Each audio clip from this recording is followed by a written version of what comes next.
I told you guys I was done with Western medicine. I was done with it for forever, and here we are. I am back on my hormone replacement therapy. Yes. I think I was off of it for about 5 weeks. You know, for the last year, I have been playing with my dose of estradiol. I have lowered it to 0.025, and I felt like my symptoms were at bay. No hot flashes, no mood disruptions. Sleep has been something that I have really been, I've had good sleep, but then there have been moments in time where my sleep has been broken. So sleep was kind of a fluctuation. And then libido was okay. I mean, I already have all my potions and potions and all the things that I do for libido. And so libido was all right. Everything was actually pretty good. I kind of felt like, I was like, oh my gosh, my body is really healing. I don't need this HRT. I can heal myself. And as you guys know, or if you don't know, if you're new here, I have always believed that everything that we need to heal is available to us. I've always felt like God gave us everything. It's just been a matter of figuring out what herb or what food or what sticks or bark or dirt or microbes that we need to heal our bodies. And I have to say, for the last several years, I have changed my body in tremendous ways. I have seen things turn around that I thought would never turn around. I mean, even something as simple as going to the doctor and getting a blood draw. For years and years and years since I have been in and out of the hospitals from having sickle cell disease and having my bone marrow transplant, I have always been a very hard stick. And for most of my life, I was not really a meat eater. And so I'm not going to sit here and say like, oh, I have the best veins now, but my husband has been surprised when I've gone to get blood draw and the blood is just gushing out and the ridges and the black lines have grown out of my fingernails and I no longer fall asleep everywhere that I go because I used to fall asleep everywhere. I mean, I could literally count the hundreds of ways that my life has miraculously changed over the last 2 years. And so I thought, without a doubt, that I could heal my ovaries, that my ovaries would turn back on because I've healed so many other things. So why wouldn't the ovaries, switch back on? And maybe they still will. So I decided to go on a lower dose of estradiol over the last year. And then when I found my new acupuncturist, which you guys may have heard me talk about in my last video, when I found her, she's from Asia. She's an authentic Chinese medicine practitioner. She does herbs. She does the whole shebang. Cupping. I have tons of cupping marks on me right now. Look, she got me good. Day before yesterday. And so when I found her, she told me that she believes in tradition. She told me back where she comes from in China, they don't do all of this hormone replacement therapy. And I really liked what she had to say. She told me, like, your body is so smart. Your body knows what it's doing. And she would just tell me to relax. And I decided to do her herbal remedies, and I've been on them. I'm still on them right now. And the hot flashes came back, which I have not had. Even on 0.025, I have not had hot flashes. But the hot flashes came back when I completely removed the patch. And for the last several months, I have had debilitating pain in my right arm. When I had my bone marrow transplant and I went through the chemotherapy and I was on steroids for over a year, it caused avascular necrosis in my bones, in my elbows, in my knees, and my ankles. And I've pretty much kept that avascular necrosis pain at bay. I mean, doctors told me before my transplant that I was not going to be able to run, or not before my transplant, but after I had knee surgery because my knee collapsed after the bone marrow transplant.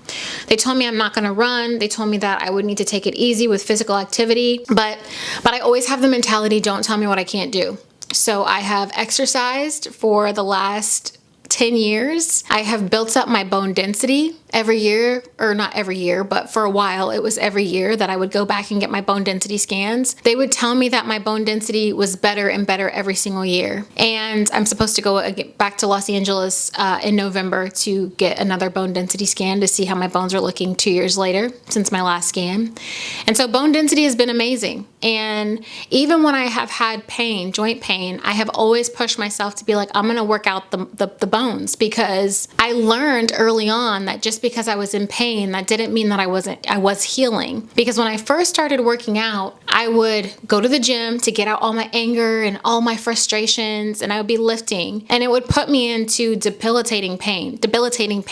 I would go home, take narcotics. This was early after my bone marrow transplant. I would take narcotics and I'd be down for 2 or 3 days, and then I would go right back to it. And I kept doing this. And within 8 months of working out and going through the pain, the doctors were like, whatever you're doing, your bone density scans look better than they have like ever looked. And so I have just continued to work out. And I learned a valuable life lesson during that time, is that just because you feel like you're breaking doesn't mean that you are. I've continued to work out my bones, and I have continued to get stronger and stronger and stronger. Over the last several months, the bone-on-bone pain within my arm has gotten increasingly worse. And I should just say, since 2016, I have pretty much been on a steady dose of 0.1 of estradiol. And so, like I said, over the last year, I lowered it to 0.025. And so within the last several months, this bone-on-bone pain in my right elbow has radiated all the way down into my hand, to the point that I was not even able to like move. I have a video on my TikTok, my Instagram, of me getting ready to go to my first military ball with my husband. And I know that video looks quick, but it literally took me about 7 hours to put on makeup because my arm was in so much pain. I mean, it's in a little bit of pain today. I started thinking, because I always journal I journal and I keep track of things that have changed. And the biggest change, I mean, my arm felt like it was about to be paralyzed. My husband was begging me to go to the doctor, but he calls me a hippie. I was like, I'm not going to the doctor so that they can tell me I need surgery, so that they can give me some narcotics. Like, they don't practice the art of healing. And at this point in my life, I am not interested in working with anybody who's not trying to heal me. Like, I am beyond wanting a Band-Aid for the symptoms. I don't want that. I have learned way too much, and there's no way I'm going to some doctor to cut me open and to give me more prescription medications. So my husband was like, please just go get it looked at. And I'm also totally beyond getting any more x-rays or CT scans done to my body, because good God, I have had an ungodly amount of x-rays and CT scans. So he's begged me to go and get my arm looked at. And I was like, no. And so I was thinking, what is the biggest change that I've made? And why am I having so much pain? Like, why is my arm like this? I mean, you guys, my husband is a saint. He is the sweetest man ever, but God bless him. When I'm crying over the last couple months, when I've had some breakdowns, he just does not know what to do. I mean, he'll be like, babe, like, what can I do? But when you're in pain like that, the only person you want is your mom. At least for me. I was like, I just want my mom. So I call my mom, who's still in Los Angeles, and I'm calling my mom, sobbing, crying, sobbing, weeping, because I'm in so much pain. And that's how bad it was. And so I started thinking about why I was having the pain. And I thought, well, I wonder if the estradiol was actually keeping the avascular necrosis away. So one day on a hot flash, I think it was the day that I was getting ready for the ball. Yes, it was the day that I got ready for the ball. The day that I got ready for the ball, I said, F it, I'm patching up. I put on my 0.1 estradiol patch. I pulled out my testosterone cream, which I need to be more consistent with that. And on September 14th, I decided to restart my progesterone. And so I am back on hormone replacement therapy.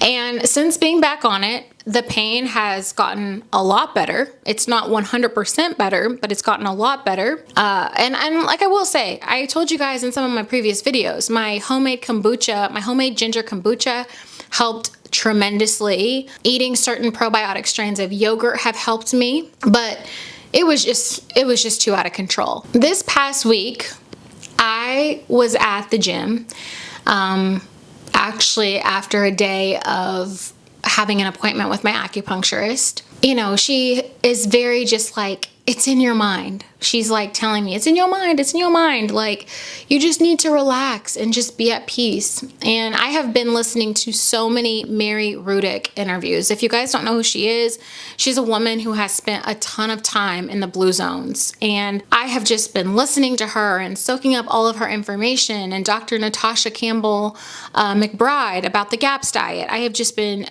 inhaling all of their information about gut health and healing. And Mary said this quote that was something like, I am grateful for my internal garden that no longer needs external watering. And, you know, she's talking about gratitude. And it really resonated with me. Actually, I didn't hear that part of the interview till I left acupuncture. I had like 3 minutes left of the interview, and I was like, I'm late to acupuncture, I gotta go inside. And so I came out after my acupuncturist had just told me, like, hey, you need to just rest and you need to just be at peace. And then when I heard Mary say that, I was like, I'm gonna tap into my gratitude. I was at the gym one day this week, and I just started thanking my body. I was looking at my hands and my arms and my legs, and I know this might sound so incredibly woo-woo, but I just said thank you. I thanked my body for everything. I said, thank you for getting me through sickle cell, through the years of narcotics, being hooked up to pain pumps. Thank you for letting me work out. Thank you for the breath. Thank you that I can see. Thank you that I can hear. And I just had this moment where I told my body, and you guys know, I have been on I've had a tumultuous relationship with hormone replacement therapy. And I would really like to say, I think at the root of it all has been that I want to be a mom. I want to have a baby. I met the love of my life, and nothing would bring me more joy than to have a baby with him. And so it drives you into mania sometimes, because you're like, I'll do anything. I mean, you'll read all the books, and here's the thing. I'm never going to stop reading the books. I'm never going to stop listening to the podcasts. I'm never going to stop looking and searching and seeing what more the world has to offer, because I'm just genuinely curious about health and wellness. I'm fascinated by these bodies that have been around for billions of years, and doctors still can't crack the code on the body. They've cracked the code with science and technology and on so many things, but the human body still remains a mystery. So I had this moment where I just said, thank you. And I told my body that I'm done. I'm done striving. I'm done trying to fit a square peg into a round hole. I'm done reading all the blogs. I'm done trying to give myself the perfect concoction of medications to bring back my fertility. I'm done. I'm done. I'm done. I'm done. I'm tired. I'm tired of spending my days thinking and just trying to wrap my mind around my fertility. And it's made me a bit of a conspiracy theorist, because, you know, I do struggle to trust Western medicine. I do, because I feel like it's helped me, but I also feel like it's let me down. I feel like the doctors let me down when they didn't tell me to freeze my eggs. I mean, I think for infertility, you just deal with this really bad grief process. You feel angry at people. I've had anger at my mom, anger at my family, because I'm like, why didn't you guys tell me that I'd need this one day?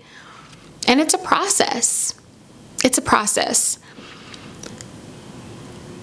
And you can just really be on this roller coaster. And then you don't understand, because every time you go to a different practitioner and you ask them, hey, is my hormone replacement therapy birth control no one can give you an answer. But I started listening to Dr. Felice Gersh, and I feel like she has made a lot of things clear with regard to estradiol and progesterone.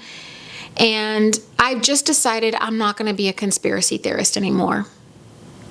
I'm going to take it for what it is and just put on the patch and trust that it's helping me. It's benefiting me.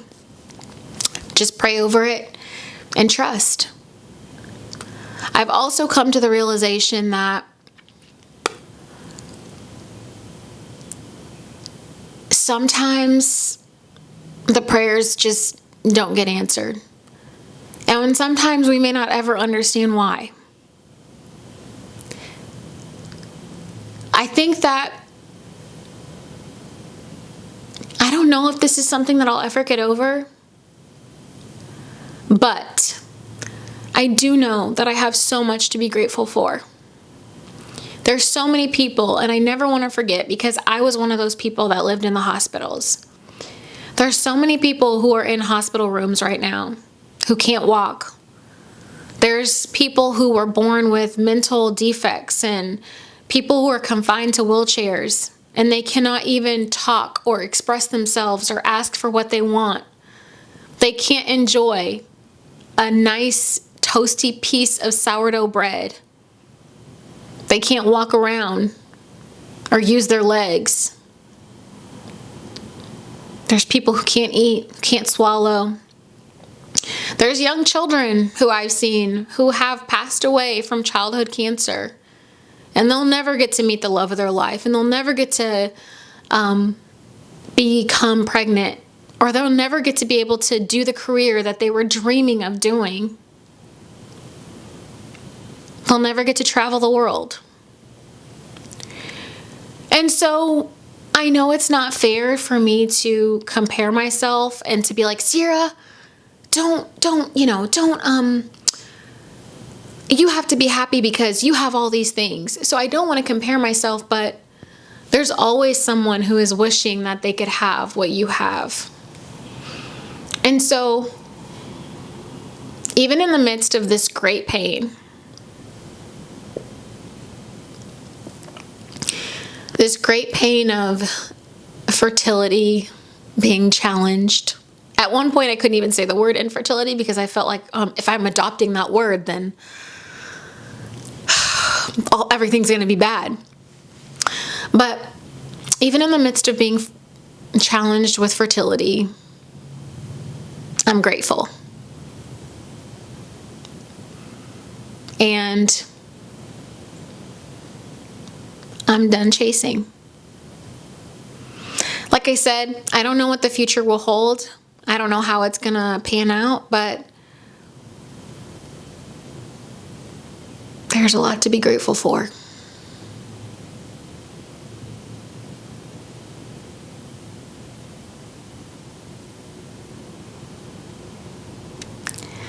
So, anyway, anyone who's watching who has premature ovarian failure or premature ovarian insufficiency, I am on hormone replacement therapy, and I'm doing the creams and the patches, and it's a journey, and my heart goes out to you because I know that this is a burden that is so hard. I try not to. Someone just told me on TikTok, remember to observe and not absorb.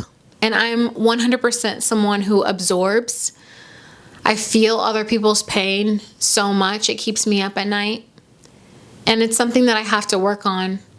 And I say that because I'm in premature ovarian insufficiency Facebook groups, and I have to sometimes not read what women are going through, but I understand.